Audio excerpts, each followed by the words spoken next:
Quand la Saint-Valentin et le mercredi des cendres tombent le même jour, que faire? Avant de vous donner quelques astuces, je voulais rappeler quelques points importants sur la Saint-Valentin, notamment son histoire afin de mieux comprendre les petits secrets que je vais vous dévoiler tout à l'heure. Vous êtes prêts? Commençons.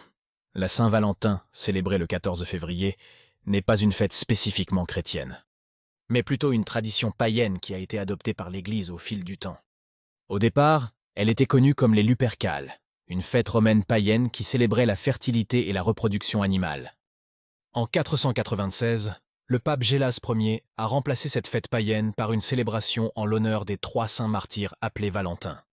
Saint Valentin, qui est devenu le patron des amoureux, était un prêtre romain du IIIe siècle qui a été exécuté pour avoir aidé les chrétiens pendant les persécutions. Il n'était pas le seul Saint Valentin, mais c'est celui qui a été élevé au rang de patron des amoureux par le pape Alexandre VI en 1496. Aujourd'hui, l'Église catholique voit la Saint-Valentin comme une occasion pour les couples mariés, et ceux en voie du mariage, les fiancés, de méditer sur l'amour et d'approfondir leur mariage.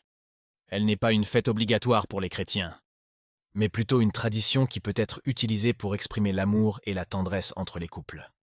La Saint-Valentin n'est pas non plus une journée pour encourager la fornication, c'est-à-dire les rapports sexuels avant le mariage, mais plutôt une occasion de célébrer l'amour dans le respect et la fidélité, en honorant les valeurs de l'engagement et de la relation durable. Maintenant, revenons à notre sujet. Quand la Saint-Valentin et le mercredi des cendres, le début du carême pour les catholiques, tombent le même jour, voici quelques astuces pour bien les célébrer. 1. Assurez-vous de planifier à l'avance pour les 2 occasions. Organisez un dîner romantique pour la Saint-Valentin et prévoyez également de participer à la messe pour le mercredi des cendres. 2.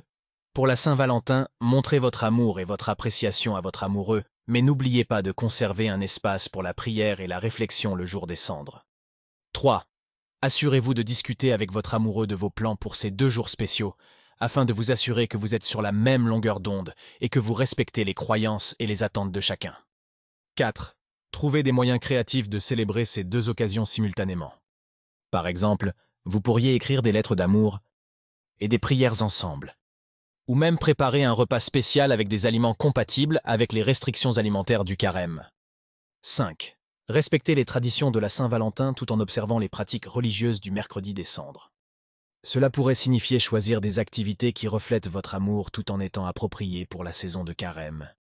6. Partagez votre amour avec les autres. La Saint-Valentin est également une journée pour célébrer l'amour envers nos proches. Profitez-en pour exprimer votre affection et votre gratitude envers votre famille et vos amis. Et pendant le carême, mettez cet amour en action en pratiquant des actes de charité envers les plus démunis.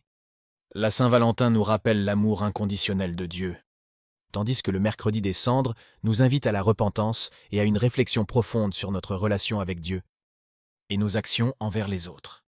Que ces conseils vous aident à vivre pleinement la Saint-Valentin et le mercredi des cendres en cultivant à la fois l'amour humain et l'amour divin dans votre vie.